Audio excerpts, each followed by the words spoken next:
Introduction: the secret that dies when performed. Learn this but tell no one. Not because the world must be deceived. Not because money is a toy to manipulate. Not because your dreams should be hidden in shame. But because there is a kind of power that weakens the moment it is performed for approval. There are desires that should not be carried through every conversation. There are intentions that should not be exposed to every opinion. There are new identities that cannot survive if you keep dragging them into rooms where your old self is still expected to speak. Money begins to move differently toward the person who has stopped explaining their hunger. Maybe you know the old pattern. You open your banking app late at night. The room is dark except for the cold light of the screen.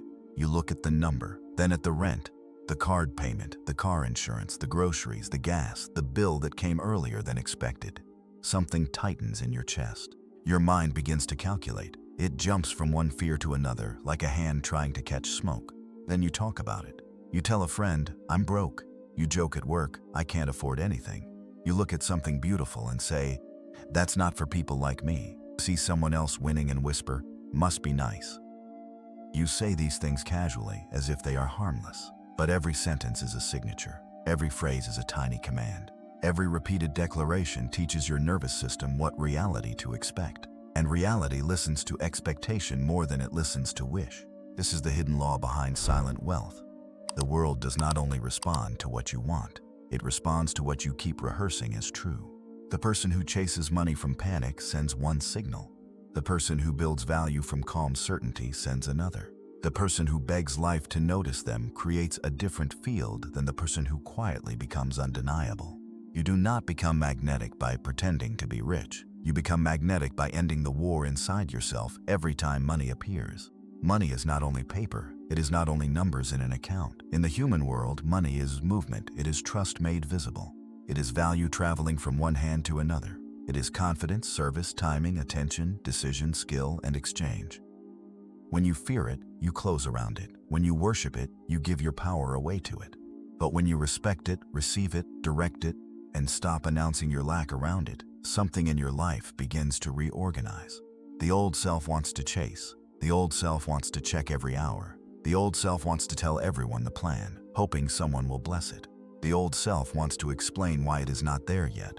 But the new self learns a quieter language. The new self says, "I do not need to perform my becoming." The new self says, "I protect the beginning until it can protect itself." The new self says, "I move with value, not desperation." The new self says, "Money is allowed to come to me through honest channels, aligned action, generous service, and calm receiving." This audiobook is not about sitting still while life passes you by. It is not about waiting for coins to fall from the ceiling. It is about becoming the kind of person whose inner state no longer repels what their outer actions are trying to build. It is about ending the contradiction between your desire for abundance and your repeated loyalty to lack. In the chapters ahead, you will walk through 16 silent doors. You will learn why the words you use around money matter. You will learn why shame keeps your financial life frozen. You will learn why some dreams need privacy before they need exposure. You will learn why your price, your posture, your decisions, your generosity, and your ability to receive are all part of the same invisible language. And you will learn the sacred reason behind the warning. Tell no one. Do not tell the fearful part of the world before the faithful part of you is strong enough. Do not tell the people who only know the old version of you before the new version has taken root. Do not tell your dream just to receive permission to believe in it. Hold it, feed it, act from it. Let it become visible through results. Before we begin, take one slow breath. Let your shoulders drop, let your jaw unclench, and silently say, "I am ready to become quiet enough for wealth to find me." Now enter the first door. Chapter 1. The bank app at 12:17 a.m. At 12:17 a.m., Daniel Brooks sat on the edge of his bed in a small apartment outside Phoenix, staring at the blue glow of his banking app. The room was silent. His shoes were still beside the door from the shift he had worked that day. A grocery receipt sat on the dresser. His laptop was half open on a chair, showing an email he did not want to answer. The number on the screen was not catastrophic, but it was not comforting either. It was one of those numbers that made a grown man feel like a child standing in front of a locked door. Daniel did what many people do when fear becomes too loud to hold alone. He turned it into language. "I'm always behind," he muttered. Then louder, as if the ceiling needed to know, "No matter what I do, money disappears." He sent a text to his brother. "I swear I'm cursed with money." It felt like relief for a moment, saying it made the fear feel named. But the next morning, nothing was lighter. The number was the same. His body was heavier. And the phrase, "I'm always behind," followed him into the day like a shadow that had learned his schedule. This is where many people unknowingly give the command, not in a ritual, not in a temple, not with candles or music, but in the small, repeated statements they make when they believe no one important is listening. Yet your subconscious is always listening. Your nervous system is always taking notes. Your behavior is always forming around the story you repeat. A person who says, "I'm always behind," does not merely describe a condition. They begin to scan for evidence. They hesitate before opportunities. They avoid looking clearly at numbers. They become defensive in conversations about value. They accept less because less feels familiar. They spend from stress or freeze from stress. Then life reflects the pattern back, and they call it proof. Across the city, a woman named Rachel Monroe opened the same kind of bank app at the same hour. Her balance was also low. Her rent was also near. Her credit card also needed attention. But Rachel had made a private vow 3 months earlier. She would no longer speak to money as if it were an enemy, and she would no longer use her current number as the name of her future. She looked at the screen. Her chest tightened. She placed one hand flat on the mattress and one hand over her heart. Then she whispered, "This is information. It is not my identity."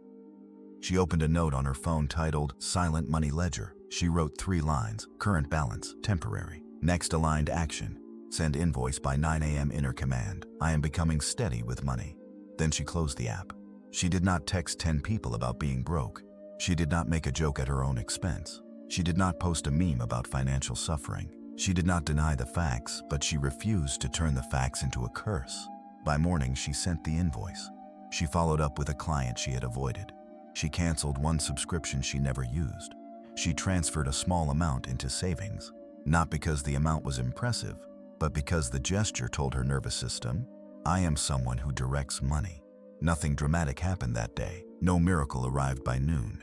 But something more important began. Rachel stopped training herself to panic every time money appeared. That is the first silent law. The number is not your name. The balance is not your destiny. The bill is not a verdict. Money begins to trust the person who can look at it without collapsing into shame. This does not mean you ignore reality. It means you stop worshiping fear as if fear were wisdom. You can review numbers. You can make a plan. You can ask for help. You can increase your skill. You can earn, save, pay, build, and repair. But you must stop using every financial moment as proof that life is against you. When you speak lack repeatedly, you do not become more honest. You become more hypnotized. And the first step out of that hypnosis is silence. Sacred practice. Tonight, open one financial number you usually avoid: a balance, a bill, a payment date, a bank app. Look at it for 10 seconds without insulting yourself. Breathe slowly and say, "This is information. It is not my identity." Then write one clear action you can take within 24 hours. Do not announce it. Do not dramatize it. Do it quietly. The silent wealthy do not refuse to see the number. They refuse to let the number become their god. Chapter 2. The credit card mirror. Melissa Carter kept her credit card statements in a drawer beneath old birthday cards, phone chargers, and receipts she no longer needed. Every month, the envelope arrived. Every month, she moved it from the counter to the drawer. She told herself she would open it later, when she was calmer, when she had more time, when she was ready to face it. But later became another week. Another week became another month. And the drawer became a small wooden cave where shame learned how to breathe. Melissa was not irresponsible in the way people often imagine. She worked hard. She packed lunches. She compared prices. She helped her mother with prescriptions when she could. But whenever money became emotionally sharp, she disappeared from it. She called avoidance peace, and avoidance has a cost. Not only in interest, not only in late fees, not only in missed options. Avoidance teaches your subconscious that money is too dangerous to look at. It turns every bill into a monster. It makes every unknown number larger than it is. One evening, after a long day managing calls at an insurance office, Melissa stood in her kitchen with the drawer open. The apartment smelled faintly of coffee and rain. Her son was asleep in the next room. She picked up the envelope and felt her stomach drop. The old sentence came first: "I'm terrible with money." But that night, she did something different. She did not open the envelope yet. She placed it on the table, sat down, and wrote a new sentence on a sticky note. I am learning to face money without abandoning myself. Then she opened it. The number hurt, but it did not destroy her. She read it once. She read it again. She circled the minimum payment. She wrote the due date. She called the company the next day and asked about a lower interest option. Her voice shook, but she stayed on the phone. By the end of the call, nothing magical had happened, yet something sacred had. She had stopped treating shame as a financial strategy. This is the credit card mirror. Debt often reflects more than spending. It reflects fear. It reflects emergencies. It reflects a season where the nervous system needed relief. It reflects moments when a person bought not only groceries, but comfort, control, belonging, or the illusion of time. To heal your relationship with money, you must be honest without becoming cruel. Across town, a nurse named Angela Reed had once lived under the same spell. Double shifts, student loans, medical bills from a year she never wanted to repeat. She used to say, "I'll deal with it when I make more." But more never felt like more because fear spent it before wisdom could direct it. Angela began a private ritual every Sunday night. She lit no candle. She played no music. She simply sat at her kitchen table with a glass of water and a notebook. At the top of the page, she wrote, "Money meeting with myself." She listed what was due. She listed what was coming in. She listed one small repair. Sometimes the repair was $20. Sometimes it was a phone call. Sometimes it was only the courage to look. Then she wrote one sentence before closing the notebook. "I do not need to hide from what I am learning to lead." Within months, Angela was not suddenly rich, but she was different. She stopped paying fear first. She stopped using denial as anesthesia. She negotiated, planned, picked up an extra shift only when it served a clear goal, and said no to expenses that came from emotional exhaustion. Money began to feel less like a judge and more like a system she could understand. And when money stops being a judge, it can become a tool. The hidden law here is simple. What you refuse to face cannot be transformed, but what you face with dignity begins to lose its power over you. Tell no one does not mean suffer alone. It means do not turn your healing process into a performance for people who will feed your shame. Choose carefully where your financial truth is spoken. Speak to a professional if needed. Speak to someone wise, but do not repeatedly entertain the crowd with your wounds and call it honesty. Your money repair deserves privacy. Your new identity deserves protection. Sacred practice. Choose one financial item you have avoided. Open it in silence. Before looking, place your hand over your heart and say, "I can face this without becoming this." After you look, write only 3 things: what is true, what is due, and what is next. Do not write insults. Do not write panic. Write leadership. Because money does not begin chasing the person who hides from it. Money begins to move toward the person who can stand before the mirror and remain whole. Chapter 3. The price your nervous system accepts. In Denver, a freelance designer named Claire Bennett had a talent people praised constantly, but paid inconsistently. Her work was clean, elegant, and thoughtful. She could take a confused brand and make it feel alive. Clients told her, "You just get it." They said, "This is exactly what I was trying to say." They sent heart emojis and long thank you emails. But when it came time to quote a price, Claire became smaller. Her shoulders curled inward. Her voice softened. She typed the number, deleted it, typed a lower one, then added, "But I'm flexible." Flexible was the word she used when she meant afraid. She was afraid they would disappear. Afraid they would think she was greedy. Afraid someone would say, "Who do you think you are?" So she charged a number her nervous system could survive, not a number her value deserved. Then she complained quietly that money never stayed. This is one of the hidden doors of wealth. The first price is not the one you put on the invoice. The first price is the one your body believes you are allowed to hold.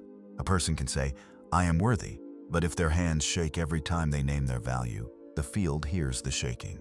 A person can want abundance, but if they apologize for receiving, they train others to hesitate before giving. Claire did not need louder affirmations. She needed a stronger inner container. One afternoon, after sending another discounted proposal and feeling angry at herself, she closed her laptop and walked to a small park near her apartment. She sat on a bench beneath a cottonwood tree and asked herself a question she had avoided for years. What number would I charge if I did not need them to approve of me? The answer came fast. It scared her, so she did not announce it. She did not post about raising her rates. She did not ask 5 friends if she was allowed. She opened a private document titled "The New Price." Then she wrote the number. Under it, she wrote what the client received: strategy, design, revisions, delivery, care, years of learning, taste, attention, experience. For 7 days, she looked at the number every morning. She breathed until her body stopped treating it like danger. She practiced saying it out loud in an empty room without explaining it. She practiced receiving an imaginary yes. She practiced receiving an imaginary no without collapsing. On the 8th day, a potential client asked for her rate. Claire paused. She felt the old fear rise. Then she sent the proposal without the apology. The client accepted within an hour. Not every client did after that. Some left, some negotiated, some went elsewhere. But Claire noticed something remarkable. The people who remained were easier to serve. They respected the process. They paid on time. They did not drain her. Her work improved because resentment left the room. Money did not chase her because she charged more. Money moved toward her because her relationship with value became cleaner. There is a sacred exchange hidden in every price.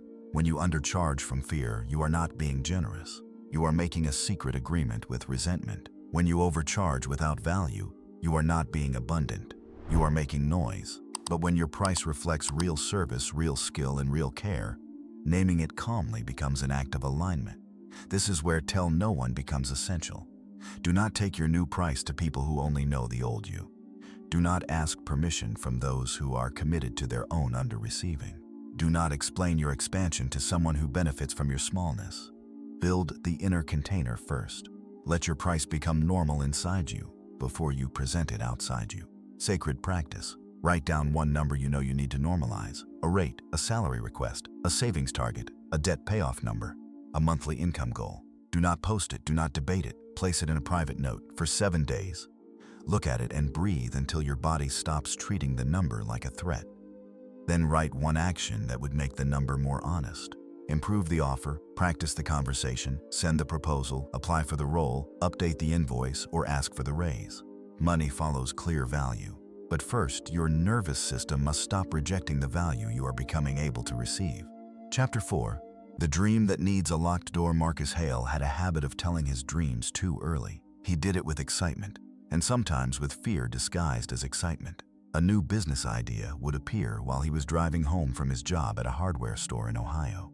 By dinner, he had told his cousin. By midnight, he had texted 2 friends. By the next day, he had explained the idea so many times that it no longer felt alive. It felt handled, discussed, touched by too many hands. Some people encouraged him, but their encouragement made him crave more. Some people doubted him, and their doubt entered the idea like smoke under a door. Someone would say, "That market is crowded." Someone else would say, "Be realistic." Another would say, "Didn't you try something like that before?" Within a week, the idea felt heavy. Within a month, it was gone. Marcus thought he lacked discipline, but part of the problem was exposure. There is a stage of creation that cannot survive public air. A seed does not need applause. It needs darkness, moisture, warmth, and time. A dream in its first stage does not need opinions. It needs protection, research, skill, action, and a quiet place where belief can grow roots. This is why the title says, "Tell no one." It does not mean never share. It means do not expose what is still forming to people who are not responsible for helping it live. A woman named Denise Walker understood this after losing 3 dreams to premature explanation. She wanted to start a weekend meal prep service for busy families in Atlanta. The first time the idea came, she told everyone at work. By the end of the week, she had received warnings about permits, food costs, competition, delivery apps, liability, and the difficulty of finding customers. Some warnings were useful. Most were fear wearing the costume of wisdom. The idea went quiet. 6 months later, it returned. This time, Denise protected it. She bought a simple notebook with a black cover. On the first page, she wrote, "Not ready for the room yet." For 30 days, she told no one except one experienced advisor who had actually built a food business. She researched local rules. She tested recipes. She calculated costs. She cooked for 2 families for free in exchange for honest feedback. She adjusted packaging. She took pictures. She built a small order form. By the time she spoke publicly, the dream had roots. A skeptical comment could not kill it anymore. This is the difference between secrecy and sovereignty. Secrecy hides from shame. Sovereignty protects what is sacred until it is strong. The world does not need access to every beginning. Your family does not need to vote on every calling. Your friends do not need to understand the first version. Social media does not need a front row seat to your becoming. Some of the most powerful money moves happen quietly. A course studied in private. A certification completed before anyone notices. A debt plan followed without announcements. A product built before a launch. A portfolio updated at dawn. A savings habit practiced without performance. A new identity fed in silence until the outer world has no choice but to see it. Tell no one while the root is forming. Tell the right people when the structure needs support. Let results tell the crowd. Sacred practice. Choose one money-related dream that is still young. For the next 21 days, do not explain it casually. Create a private document, folder, notebook, or voice memo space for it. Each day add one root, a piece of research, a skill, a contact, a calculation, a prototype, a paragraph, a page, a plan, a small action. At the top of the space, write, I protect the beginning until it can protect itself. Do not confuse silence with inactivity. Silence is the greenhouse. Action is the root. And when the root is deep enough, the world will meet the tree. Chapter 5. The bill is not a verdict. A bill on the kitchen table can become a whole courtroom if you let it. The paper sits there quietly, but the mind begins the trial. The rent notice becomes evidence. The electric bill becomes a witness. The student loan reminder becomes the prosecutor. The credit card minimum becomes a sentence whispered in the language of shame. You should be further by now. You should have known better. You are not good with money.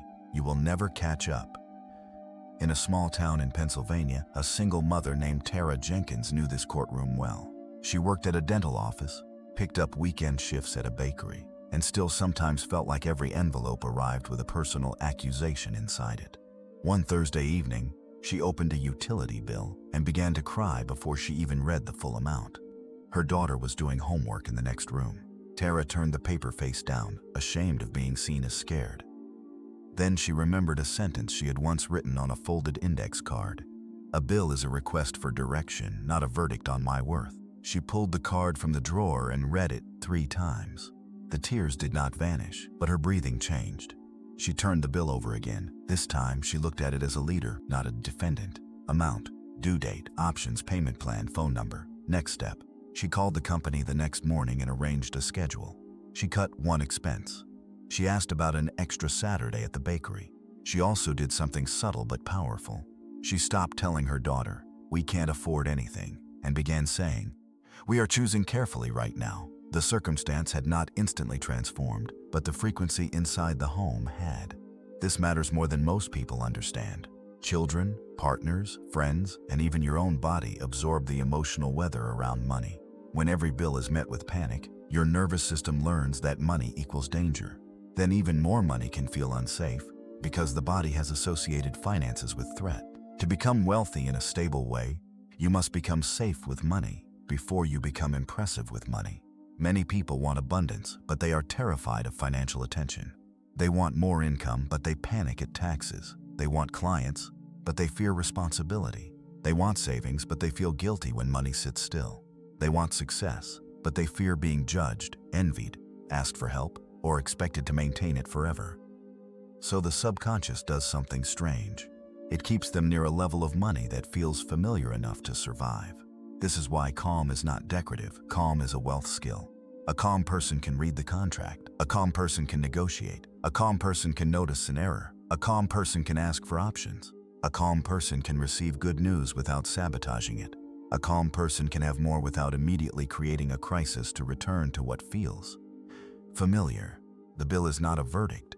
The bill is a conversation. The number asks, "How will you direct energy now?" Fear answers with collapse. Shame answers with hiding. Leadership answers with clarity. Sacred practice. Create a bill ritual. Before opening any bill, sit down. Put both feet on the floor. Inhale for 4 counts. Exhale for 6. Say, "This paper does not judge me. It gives me information." Then open it, write the amount, due date, and next action. Close with one sentence. "I lead this calmly." Repeat until your body believes you. The universe does not need you to pretend bills do not exist. It needs you to stop bowing to them as if they are more powerful than your ability to respond. Chapter 6. The permission to receive more. Some people do not have a money problem at first. They have a receiving problem. They can give for hours. They can help until they are exhausted. They can listen, support, over-deliver, discount, rescue, and solve. But when life tries to give back, something in them closes. A compliment arrives. They say, "Oh, it was nothing." A client praises the work. They say, "I could have done better." A friend offers to pay. They say, "Don't worry about it." An opportunity comes. They wonder, "Why me?" This is not humility. This is a closed gate wearing gentle clothing. In Seattle, a massage therapist named Hannah Lewis had hands that people trusted. Her clients left her studio breathing differently. They told friends. They returned. They bought gift cards. But Hannah struggled financially because she kept giving away the very thing that sustained her. If someone seemed stressed, she added 20 minutes for free. If a client missed an appointment, she waived the fee even when her policy was clear. If someone complimented her, she looked away. She loved helping people, but she had confused love with self-erasure. One day, an older client named Mrs. Alvarez placed a cash tip on the table and said, "Please receive this without arguing. It lets me complete the exchange." Hannah laughed awkwardly, but the words entered her. It lets me complete the exchange. That night, she sat in her car outside the studio and cried. Not because of the amount, but because she saw the pattern. Every time she refused to receive, she had interrupted the natural circle. She had denied others the dignity of giving. She had told the universe, again and again, "I am available to serve, but not fully available to be supported." From that day, Hannah began a private receiving practice. When someone said thank you, she answered, "You're welcome. I'm glad it helped." When someone complimented she answered, "Thank you. I care deeply about the work." When a tip came, she paused, breathed, and received it without apology. When she raised her prices, she did not over-explain. At first, receiving felt almost rude. Then it began to feel clean. Then it began to feel natural. Within months, her income rose, but more importantly, her resentment fell. The exchange became sacred again. This is the hidden river of money. Money flows where receiving is allowed, not where taking dominates, not where greed consumes, but where value can move in both directions without shame. Look at nature. The lung exhales, then inhales. The ocean gives waves to the shore, then receives them back. The tree releases oxygen and receives sunlight. Nothing healthy only gives. Nothing living only receives. Life is circulation. If you want money to chase you, you must stop running from the moment it reaches your hands. This applies beyond business. It applies to a raise, a gift, a refund, an invitation, an unexpected opportunity, a useful connection, an easy solution. Many people pray for open doors, then argue when someone holds one open. The new identity does not apologize for receiving. It receives with reverence. It says thank you and lets the blessing land. Sacred practice. For the next 7 days, practice clean receiving.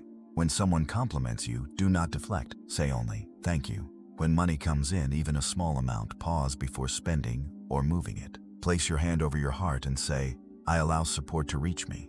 When you receive help, appreciation, or payment, let it complete the circle. Tell no one about this practice. Let the gate open quietly.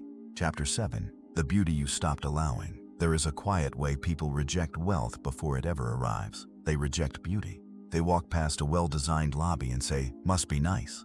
They see a beautiful coat and say, "Waste of money." They enter a restaurant with linen napkins and feel uncomfortable, as if elegance itself is accusing them. They look at someone's peaceful home, clean desk, fresh flowers, framed art, or good shoes and decide almost instantly, "That is not my world." Then they wonder why money feels like a stranger. In Nashville, a school administrator named Paul Harris prided himself on being practical. Practical shoes, practical meals, practical furniture, practical dreams. He did not notice when practicality became emotional armor. He called beauty unnecessary, because secretly he did not feel allowed to want it. His apartment was not simple in the peaceful sense. It was neglected, harsh lighting, old boxes, a desk covered in unopened mail, a couch he disliked but tolerated. He told himself he was being responsible. But every evening when he came home, his surroundings whispered, "This is all you get." A person cannot constantly live inside an atmosphere of deprivation and expect abundance to feel natural. One Saturday, Paul visited his sister in Charleston. Her home was not extravagant, but it had care. A clean wooden table, a bowl of oranges, a candle in the bathroom, sunlight through white curtains, a small framed print by the door. He felt his body soften. His sister noticed and said, "You don't need to be rich to stop punishing yourself." The sentence stayed with him. When Paul returned home, he did not go shopping wildly. He did something more powerful. He cleaned one corner of his apartment. He threw away broken things he had kept out of guilt. He bought a $12 lamp that made the room warmer. He placed a glass of water on his desk and opened one piece of mail. It looked like nothing, but inside it was a declaration. "I am allowed to live in an environment that teaches me peace." Over the next months, Paul's relationship with money changed because his relationship with worth changed. He stopped equating lack with virtue. He stopped judging every form of comfort. He began to notice quality. He took better care of his clothes. He prepared for meetings differently. He asked more thoughtful questions. He applied for a position he had assumed was for people with a different background. He got it. Not because of the lamp, because he stopped rejecting the atmosphere of more.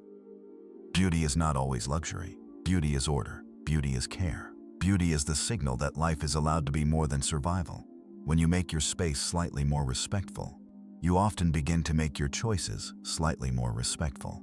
When your choices become more respectful, your results begin to follow. This does not require spending beyond your means. In fact, the practice is most powerful when it is simple. Clean the desk, fold the clothes, replace the broken mug, put one flower in water, create one corner that feels like the person you are becoming. Money is drawn to order because order creates channels. Clutter hides bills, chaos hides opportunities. Neglected spaces train neglected thinking. But a cared-for environment whispers to the subconscious, we are ready to receive and maintain better. Sacred practice. Choose one small area connected to money, your desk, wallet, purse, inbox, car console, bill drawer, work bag, or phone home screen. Clean it as a sacred act. Remove what is dead, organize what remains. Add one element of beauty or order, then say silently, I make space for prosperity to feel welcome here. Do not post before and after pictures. Do not perform the transformation. Let your environment become a private invitation. Chapter 8. The quiet safety of having many people say they want more money. Fewer people have asked themselves whether more money feels safe. Not desirable, not exciting, safe. In Dallas, a project manager named Simone Price noticed something strange. Every time her savings account passed a certain number, something happened. A sudden purchase, an impulsive trip, a loan to a relative she never expected to be repaid, a car repair she had ignored until it became urgent. Some expenses were real, but the pattern was too precise to ignore. Her account rose, touched the invisible ceiling, and fell again. One evening, she wrote the number at the top of a page. Then she wrote, "What do I believe will happen if I keep more than this?" The answer surprised her. People will ask me for money. My family will think I changed. I will have to make bigger decisions. I might lose it and feel stupid. I do not know who I would be without financial stress. The last sentence made her stop. Stress had become familiar. Scarcity had become identity. The struggle was painful, but it was known. More money would require a new nervous system, a new boundary, a new way of belonging, a new way of saying no, a new way of being seen. This is why abundance sometimes approaches and then retreats. Not because life is cruel, but because the inner vessel is not yet ready to hold what the mouth keeps requesting. Simone began quietly. She did not tell her family her savings target. She did not announce a financial glow-up. She created a private account and gave it a name, Peace I Keep. Every Friday, she transferred a small amount. At first, keeping it there felt uncomfortable. She wanted to use it, lend it, justify it, move it, explain it. Instead, she practiced letting it remain. When a relative hinted at needing money, Simone did not rush into rescue. She paused. She offered information when appropriate, support when healthy, but she did not sacrifice the account to avoid guilt. The first time she said, "I can't do that right now," her voice shook. The second time, less. The account became more than savings. It became a container for a new identity. I am safe to have, I am safe to keep, I am safe to grow. This is not selfishness. This is stewardship. Money that cannot be kept cannot become a foundation. Money that cannot rest cannot become capital. Money that must always be spent to soothe discomfort never matures into freedom. There is a quiet dignity in allowing money to stay. Look at a reservoir. It does not apologize for holding water. Because it holds, it can serve. It can provide. It can release at the right time. A person who learns to hold money without panic becomes able to give with more wisdom, invest with more clarity, and move through life with less desperation. The hidden law is this: your capacity to keep is part of your capacity to receive. If money enters your life and your body immediately screams, "Get rid of it before something goes wrong," then money will feel unwelcome. But when you create safety around having, abundance no longer has to flee through the nearest emotional exit. Sacred practice. Choose a small amount that you will keep untouched for 7 days. It may be $5, $20, $50, or more if appropriate. Place it in a separate account, envelope, or digital space. Name the space something peaceful. Each day look at it and say, "It is safe for money to remain with me." Do not spend it to prove freedom. Do not tell people who will test your boundary. Let keeping become normal. Money chases the person who can receive it, but it stays with the person who has become safe to hold it. Chapter 9. The Work That Speaks. There is a kind of person who talks constantly about being successful, and there is a kind of person whose work begins to speak before they enter the room. The second person is rarer. In Chicago, a young man named Jordan Ellis wanted to be known. He wanted clients, recognition, referrals, and the feeling that his life was finally moving. He posted about ambition. He shared quotes. He told people he was building something big. But when someone finally clicked the link in his bio, the portfolio was unfinished. The service page was vague. The samples were old. The testimonials were missing. His public energy was louder than his private structure. This is a dangerous imbalance. Visibility without readiness creates pressure. Announcement without foundation creates distrust. Desire without craft creates noise. Jordan did not need to tell more people. He needed to become easier to trust. One night, after watching another person in his field get praised online, he felt the familiar sting of comparison. He almost posted something vague about his own coming success. Instead, he closed the app and opened his website. For 90 minutes, he fixed one page. The next morning, he rewrote one offer. The next evening, he emailed one past client for feedback. For 30 days, he practiced what he called silent proof. No announcements, no dramatic rebrand, no countdown. Each day, one improvement that made his value easier to see. By the end of the month, his work had changed, not magically, structurally. A potential client who had ignored him before returned and booked a call. A friend referred someone because now there was something clear to send. His confidence became less dependent on being noticed because he knew the foundation was real. This is one of the most important laws of money. Money is attracted to value that can be recognized, trusted, and exchanged. Manifestation without value becomes fantasy. Value without visibility can remain hidden, but value built in silence and presented with clarity becomes magnetic. The quiet wealthy do not only visualize, they refine, they improve the offer. They clean the process, they learn the skill, they prepare the room. They answer the email, they follow up, they create something worth paying for. Then, when attention arrives, it finds substance instead of smoke. The ancient mystics spoke of invisible law. The modern marketplace speaks in results. The master understands both. Inner certainty aligns the field. Outer excellence gives the field a channel. Do not choose between energy and action. Action is energy made visible. This is why silence matters. When you stop spending your power explaining the future, you can invest that power building the bridge to it. Every hour not wasted seeking validation becomes an hour available for mastery. Think of a restaurant before opening night. The most important work happens when the doors are closed, the kitchen is tested, the menu is refined, the tables are arranged, the lighting is adjusted, the staff practices. No customer sees this, but when the door opens, the invisible preparation becomes the visible experience.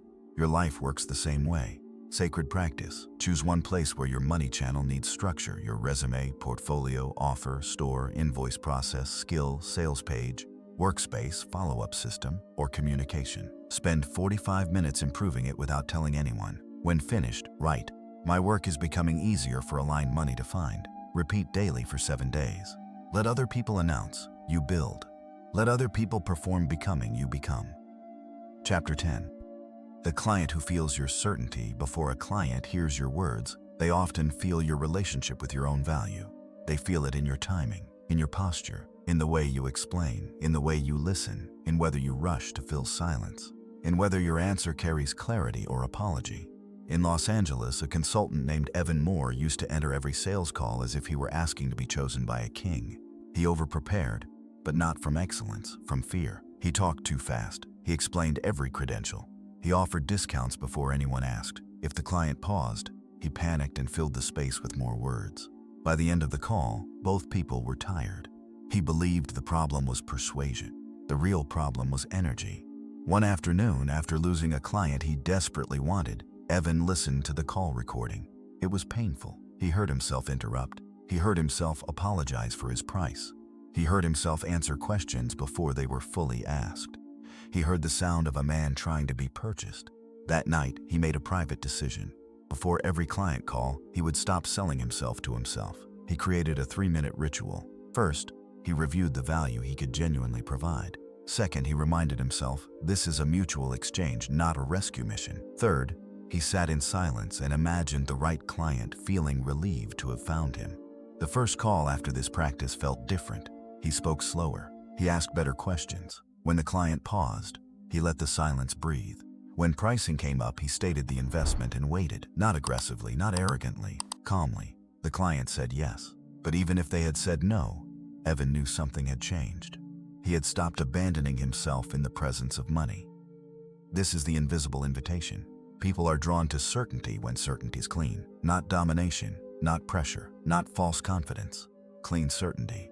The kind that says, I know what I offer. I know who it serves. I do not need to force you. I do not need to chase you. If this is aligned, we will both feel it. Money likes clean channels. Desperation muddies the channel. Over-explaining muddies the channel. Resentment muddies the channel. Needing every person to say yes muddies the channel. The silent magnet says less because it is not using words to cover fear. This applies to job interviews, client calls, salary negotiations, selling a home, asking for support, presenting a project, or discussing a raise.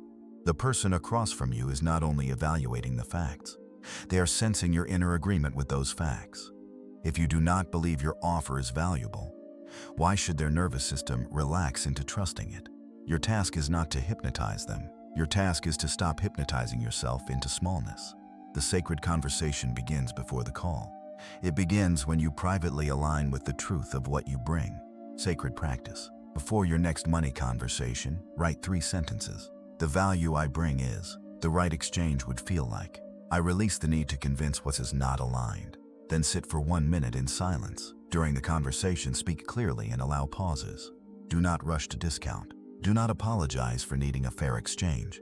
Let your certainty become a quiet room the other person can enter. When you stop chasing the right client can feel the doorway. Chapter 11. The decision that opens the field indecision is expensive. It does not always look expensive at first. It looks like researching. It looks like waiting for the perfect time. It looks like being careful. It looks like asking one more person. It looks like keeping options open. But beneath many delayed decisions is a hidden sentence. I do not trust myself to choose and recover. In Tampa, a woman named Alicia Grant had wanted to change careers for 3 years. She worked in a job that drained her, but every possible move seemed to require certainty she did not have. She researched training programs, compared salaries, watched videos, downloaded guides, made spreadsheets, and asked people for advice. The more information she gathered, the less powerful she felt. Her life became a waiting room. The universe can work with a clear yes. It can work with a clear no. It struggles to move through a person who keeps every door half open while calling it wisdom. One Sunday morning, Alicia sat at her dining table with 3 options written on paper. Stay another year, apply for internal promotion, begin certification for the new field. She closed her eyes and imagined each path, not the fantasy, the actual daily life, the energy, the cost, the growth, the fear, the possibility. Then she chose, not perfectly, not with total certainty, but with authority. She chose the certification. She enrolled that afternoon. She did not post about it. She did not announce a reinvention. She told only the one person who needed to know for scheduling support. Then she quietly rearranged her evenings, reduced distractions, and began. The moment she decided, new information appeared. A scholarship deadline, a mentor in the field, a part-time project. None of these had appeared while she was endlessly comparing. Or perhaps they had, but her divided attention could not recognize them. Decision sharpens sight. A clear choice creates a channel through which energy can move. Without decision, money has no direction. Opportunity has no landing place. Your own mind receives no instruction. This does not mean reckless action. It means that after reasonable gathering, there comes a moment where more research becomes fear with better clothes. The hidden wealthy understand the power of private decision. They do not need every choice witnessed. They do not invite the crowd into the sacred first moment. They decide, then let consistent action reveal the decision over time. Think of a train track. A train cannot move powerfully in 4 directions at once. It needs a track. Decision lays the track. Once the track is laid, momentum becomes possible. Money is momentum in many forms.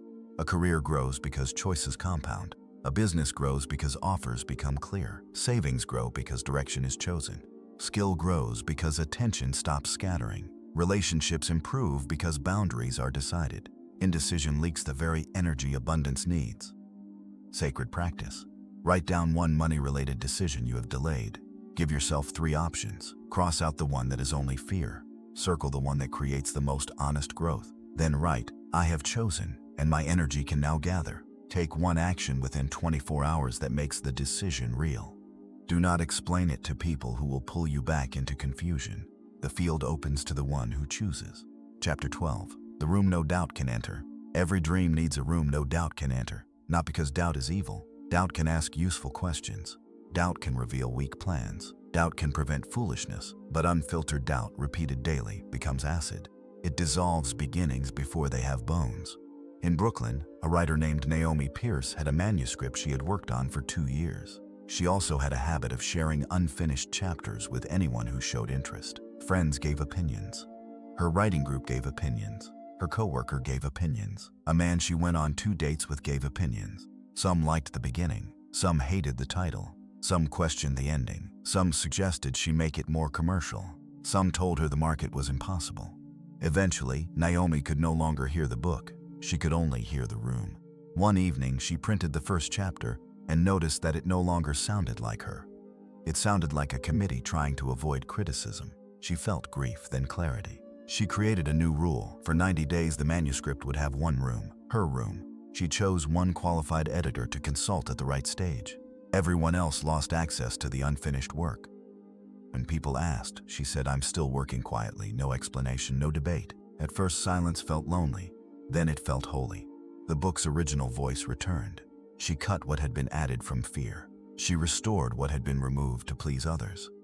The manuscript became stronger because it was no longer being shaped by random weather. This principle applies to money. Your financial identity cannot be rebuilt in rooms where everyone speaks lack as a bonding ritual. Your abundance cannot grow in conversations where every dream is mocked, every success is resented, and every new action is dragged back to the old story. You need a room no doubt can enter. This room may be literal. A desk, a notebook, a folder, a morning walk, a private account, a password-protected plan. It may be relational, a coach, mentor, partner, or friend who can hold your expansion without poisoning it. It may be internal, a state you enter before you make decisions. The room does not exist to protect fantasy. It exists to protect formation. There is a difference between wise feedback and casual doubt. Wise feedback has responsibility attached to it. Casual doubt only wants to feel important. Wise feedback says, here is how to strengthen this. Casual doubt says, what if it fails? Wise feedback respects the dream's life. Casual doubt enjoys standing over the seed with a shovel. Tell no one means. Do not give editing rights to people who have not earned access to the draft of your becoming. You are allowed to become privately. You are allowed to outgrow conversations. You are allowed to build a financial life that your old environment does not immediately understand. Sacred practice. Create your doubt-free room. Choose one place where your money identity will be protected for the next 7 days. In that place, you may write goals, review numbers, build offers, study, pray, visualize, or plan. But you may not insult yourself there. You may not repeat family curses there. You may not rehearse failure there. At the entrance to that space, physically or mentally, place this sentence. Only truth, courage, and aligned correction may enter. A dream without protection becomes public property. A dream with a sacred room becomes a future. Chapter 13. The comparison. Fast comparison is one of the most socially accepted forms of self-harm. It feels like browsing. It feels like research. It feels like staying informed. But for many people, it is a daily ceremony of lack. In Minneapolis, a photographer named Lily Hart began every morning by checking what everyone else was doing. Who booked the wedding venue she wanted? Who bought the camera she could not yet afford? Who moved into the studio? Who announced the income milestone? Who seemed younger, prettier, more connected, more chosen? By 8 a.m., before she had taken one meaningful action, her nervous system had already received the message. You are behind. This is why comparison is so dangerous. It steals the emotional state required for the work that would actually move your life forward. Lily called it motivation, but it did not motivate her. It scattered her. Some days she copied what others posted. Some days she froze. Some days she discounted her services because she believed the market had already chosen everyone else. One morning she saw a photographer she admired announce a fully booked season. The old reaction rose, envy, sinking, tightness. But instead of feeding it, Lily closed the app and whispered, "Good for her. Good is available." The words felt fake. She repeated them anyway. Then she began a 7-day comparison fast. No checking competitors before noon. No scrolling in bed. No studying another person's success when she was supposed to be building her own. Each time envy appeared, she used it as a compass. What does this reveal that I desire? What skill can I build? What action is mine today? The first days were uncomfortable. Without comparison, she had to face the emptiness she had been filling with other people's lives. But by the fourth day, her attention returned. She updated her package. She contacted past clients. She edited a gallery she had delayed. She created one clear post from her own voice, not a borrowed frequency. 2 inquiries arrived that week. Not because the universe rewarded her for deleting an app, because her attention came home. Attention is currency before money becomes currency. Where your attention goes, your energy follows. Where your energy goes, your actions follow. Where your actions repeat, your identity forms. Where identity forms, results gather. When you spend your first attention of the day measuring yourself against others, you give away the seed of your own momentum. The silent wealthy bless evidence of abundance without becoming smaller in its presence. They see someone else's success and do not say, "That means less for me." They say, "That means the field is alive."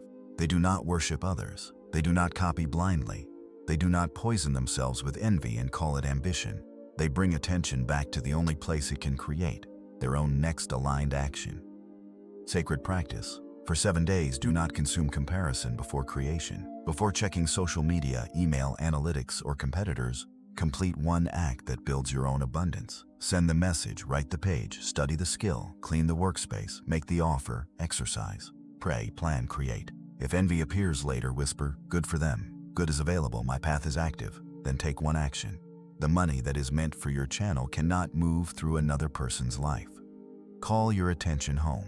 Chapter 14. The aligned move. Waiting can be wisdom, but sometimes waiting is fear sitting very still. There is a difference between patience and paralysis. Patience has peace in it. Paralysis has tension. Patience says, "I am allowing the right timing." Paralysis says, "I hope life eventually acts so I do not have to risk choosing." In Portland, a rideshare driver named Omar Jackson had carried a business idea in silence for almost a year. He wanted to create a local airport pickup service for elderly travelers who needed patience, help with luggage, and a more personal experience than a random app ride. He had noticed the need again and again. He had names of potential referral partners. He had the temperament for it. He had even written a simple plan, but he kept waiting for a bigger sign. One rainy afternoon, he drove an older woman home from the airport. Her son had booked the ride from another state. She was nervous, tired, and grateful when Omar carried her bags to the porch. Before stepping inside, she said, "There should be a service just for this." Omar smiled politely. Then he sat in the car and felt the truth land. The sign was not a lightning bolt. The sign was repetition. That night, he did not announce the business. He did not order logos or print hundreds of flyers. He took one aligned move. He wrote a one-page description of the service. The next day, he called 3 senior living communities and asked who coordinated transportation, resources for residents. One said, "Send me your information." A door opened because he finally touched the handle. This is the hidden river of action. Money does not flow through fantasies alone. It flows through channels. A channel can be a call, an offer, a skill, a product, a meeting, a form, a proposal, a boundary, a decision, a follow-up. The universe may arrange opportunity, but your action gives opportunity a place to land. Many people misuse spirituality to avoid the very movement their future requires. They say they are waiting for alignment, but their body knows they are avoiding discomfort. They ask for signs, receive small nudges, ignore them, then ask again. The silent money magnet does not chase everything, but when the right impulse appears repeatedly, they move, quietly, specifically, without fanfare. Aligned action often feels simple, not dramatic. Send the email, make the call, apply, ask, clean the document, build the page, open the account, schedule the appointment, practice the conversation, raise the rate, create the sample, follow up. The action may be small, but small actions done from certainty have a different weight than frantic activity done from fear. Think of a key. It is small, but if it matches the lock, it opens the door. You do not need to kick every wall. You need to use the next key. Sacred practice. Today, listen for one aligned move you have been avoiding. It will likely be simple and slightly uncomfortable. Write it down. Before doing it, say, "This is my flow." Then act within 24 hours. Do not turn it into a public declaration. Do not make the preparation bigger than the move. Take the step and let the field respond. Money does not chase the person who never moves. It follows the one whose movement proves trust. Chapter 15. The gift that knows how to return. There is giving that seeks applause, and there is giving that changes the giver. The first says, "Look at me." The second says, "Let abundance move through me." In New Orleans, a restaurant manager named Grace Miller had grown up with the belief that if she gave too much, life would take advantage of her. So she held tightly. She counted favors. She remembered who owed what. She tipped only when service was perfect. She gave gifts with invisible strings attached. Money to her was something that had to be guarded from everyone. She was not greedy. She was scared. Then one winter, after a storm knocked out power in parts of the city, Grace watched an older neighbor carry groceries up 3 flights of stairs in the dark. Something in her softened. She helped the woman inside, then quietly returned later with batteries and a hot meal from the restaurant. She left them at the door and walked away before being thanked. For the first time in years, giving did not feel like losing. It felt like participating. The next week, Grace began a private practice. Once a week, she would give something silently: a meal, a generous tip, a useful introduction, a payment for someone behind her in line, a note of appreciation, not recklessly, not beyond her means, not to be seen. Just enough to remind her nervous system that money could move through her without danger. Something changed. She became less clenched. Her leadership improved. Staff trusted her more. Customers felt the warmth. Opportunities came through relationships that had once felt transactional. Her own financial life did not transform because she bought someone coffee. It transformed because her identity changed from guarded survivor to conscious circulator. Wealth must circulate. A river that refuses to move becomes swamp. A heart that refuses to give becomes afraid of every opening. Money that is only hoarded from terror often carries the vibration of imprisonment. But money directed with wisdom, generosity, and boundaries becomes part of a larger current. This does not mean give what you do not have.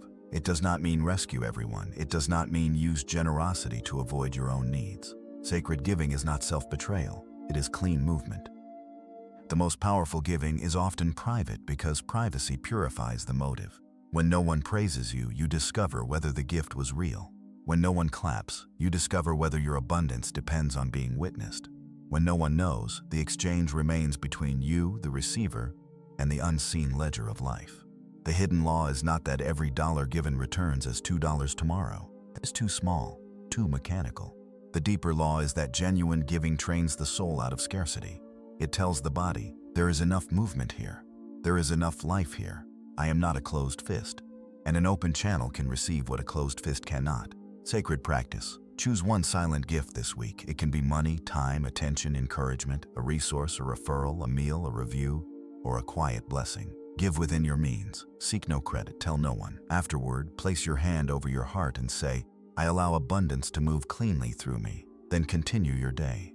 The gift that knows how to return is not always the one that comes back from the same person. Sometimes it returns as trust, sometimes as peace, sometimes as opportunity, sometimes as the quiet knowledge that you are no longer living like a locked door. Chapter 16, the 7-day silent money practice. Now the teachings become simple, not small, simple. For 7 days, you will stop performing lack. You will stop feeding financial panic with casual speech. You will stop exposing young intentions to careless opinions. You will stop treating money as a judge, a monster, a god, or a battlefield. For 7 days, you will become quiet enough to hear the new identity forming. This is not a challenge for the internet. It is not something to post. It is not a dramatic declaration. It is a private initiation. Day 1, silence the old spell. Notice every phrase you use around money. I'm broke. I can't afford anything. Money never stays. People like me don't get ahead. Do not shame yourself for noticing. Simply stop feeding the phrase. Replace it silently with, I am learning a new financial language. Day 2, face one number. Open one number you have avoided. Look calmly. Write what is true, what is due, and what is next. Do not insult yourself. Leadership begins where self-attack ends. Day 3, protect one desire. Choose one financial intention and stop discussing it casually. Place it in a private space. Add one root to it. Research, skill, structure, message, plan, call, offer, or practice. Let the desire become stronger than your need to announce it. Day 4, receive cleanly. Accept compliments without deflection. Accept payment without apology. Accept help without shrinking. Each time something good reaches you, pause and say, I allow this to land. Day 5, build silent proof. Improve one money channel. Your resume, offer, service, product, budget, workspace, portfolio, invoice system, saving structure, or follow-up process. Do it without telling anyone. Let the work speak. Day 6, take one aligned move. Do the action you know is yours, not 10 actions from panic. One action from clarity. Send the email, make the call, ask the question, update the page, pay the bill, schedule the meeting, apply, create, follow up, move as proof that you trust the current. Day 7, give or bless in secret. Let abundance move through you in a clean way. Give within your means or offer genuine blessing without envy. Celebrate someone else's prosperity. Leave a gift, write a review, share a resource, pay attention. Do it without needing credit. At the end of each day, write one sentence in a private ledger. Today, I became someone money can trust. This sentence matters because the goal is not to trick money into chasing you. The goal is to become trustworthy with power, trustworthy with value, trustworthy with attention, trustworthy with receiving, trustworthy with action, trustworthy with silence. The world is filled with people shouting desire while rehearsing lack.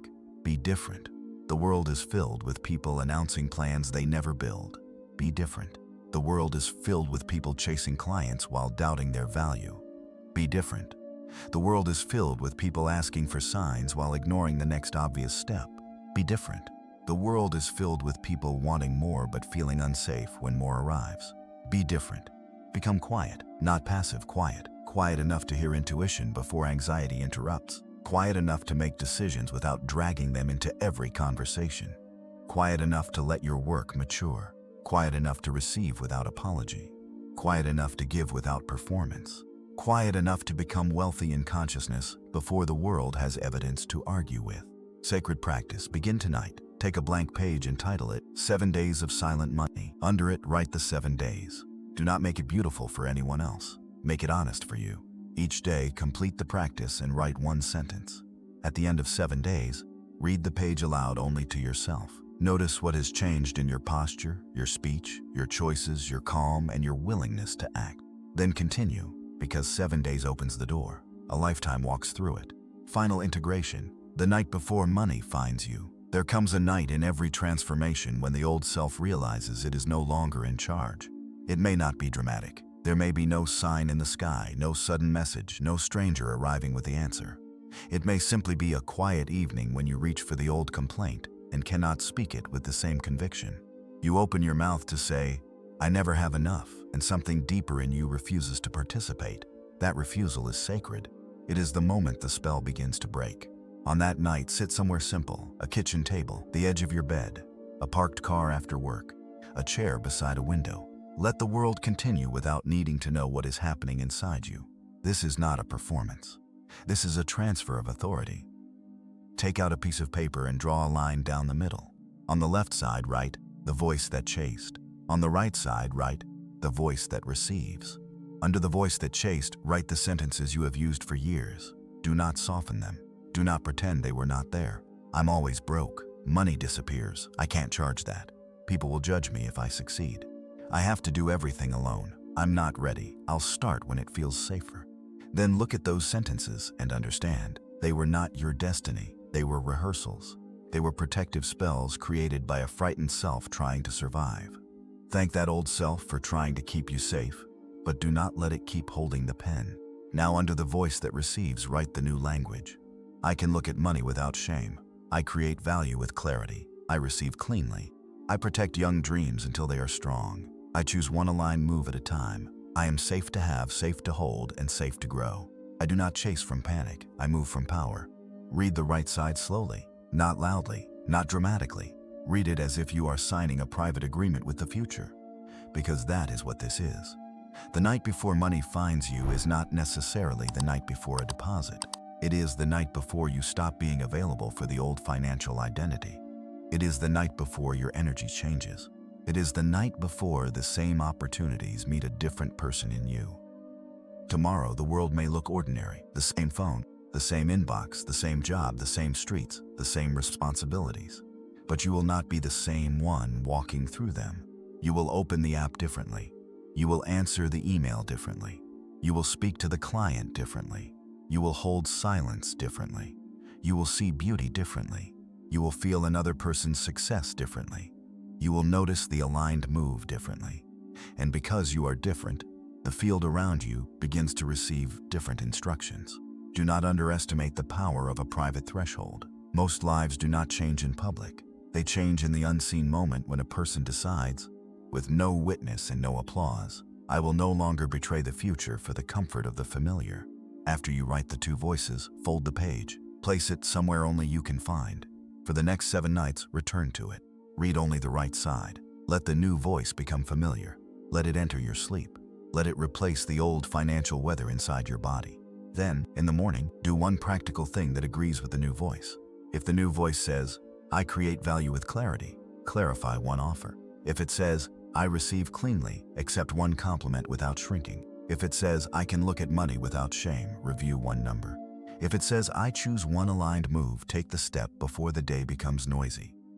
This is how invisible law becomes visible form, not by wishing alone, not by speaking loudly, not by telling everyone you are changing, but by creating a private agreement, then letting your actions become loyal to it. And if fear returns, do not panic. Fear is not failure. Fear is just the old gatekeeper asking whether you truly mean it. Breathe, smile gently, place your hand over your heart and answer without argument. I know you are trying to protect me, but I am safe to become more. Then continue. The old self was loud because it needed constant proof. The new self can be quiet because it is becoming the proof. Conclusion, become the silent source now, you understand. The secret was never merely, do not tell people. That was only the outer doorway. The deeper secret is this. Do not leak your becoming into places that cannot hold it. Do not turn your financial fear into an identity. Do not turn your dreams into entertainment.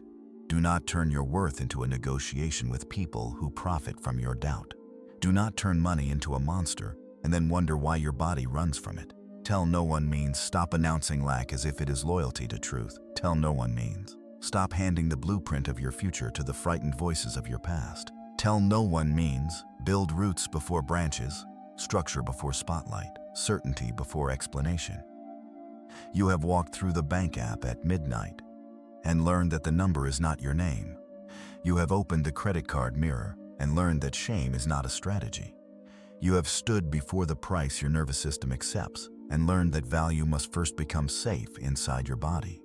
You have protected the young dream and learned that not every seed belongs in public air. You have looked at the bill without bowing to it. You have practiced receiving without apology. You have allowed beauty and order to become invitations. You have learned that having more must feel safe if more is going to stay. You have built silent proof. You have entered money conversations with clean certainty. You have made decisions that gather energy. You have created a room where doubt is no longer allowed to vandalize the beginning. You have called your attention back from comparison. You have taken the aligned move. You have given without performance. And you have begun the 7-day silent practice that trains your entire life to speak a new financial language. This is how money starts chasing you, not as a cartoon miracle, not as a fantasy where nothing is required of you, not as a denial of discipline, skill, service, timing, or responsibility. Money begins to chase you when your inner states stops contradicting your outer desire. Money begins to chase you when your speech no longer worships lack. Money begins to chase you when your work becomes easier to trust. Money begins to chase you when your receiving is clean, your giving is pure, your decisions are clear, and your private identity has become stronger than public doubt. Money begins to chase you when you stop being a person who begs for rescue and become a person who creates channels. A channel of value, a channel of calm, a channel of order, a channel of courage, a channel of honest exchange, a channel of aligned action, a channel of protected intention. The silent source does not need to shout. The sun does not argue with the room before filling it with light. The river does not beg the valley to recognize its power. The tree does not announce its fruit before the roots have done their hidden work. Become like that. Let the root be private. Let the work be honest. Let the energy be clean. Let the receiving be open. Let the action be aligned. Let the result speak when it is time. From this moment forward, when fear wants to speak lack, choose silence. When the old self wants to explain the dream too early, choose protection. When shame wants to turn a number into a verdict, choose leadership. When comparison wants to steal your morning, choose creation. When opportunity asks for a decision, choose with authority. When money arrives, receive it with dignity. When money leaves, direct it with wisdom. When money rests, let it stay without guilt. And when life gives you a chance to become the person you once only imagined, do not call a crowd to witness the first step. Take it quietly. Take it fully. Take it as one who knows. The deepest currents move in silence. The strongest roots grow in darkness. The most powerful wealth is not performed. It is embodied. Learn this. Live this. Tell no one until the evidence speaks louder than your mouth ever could.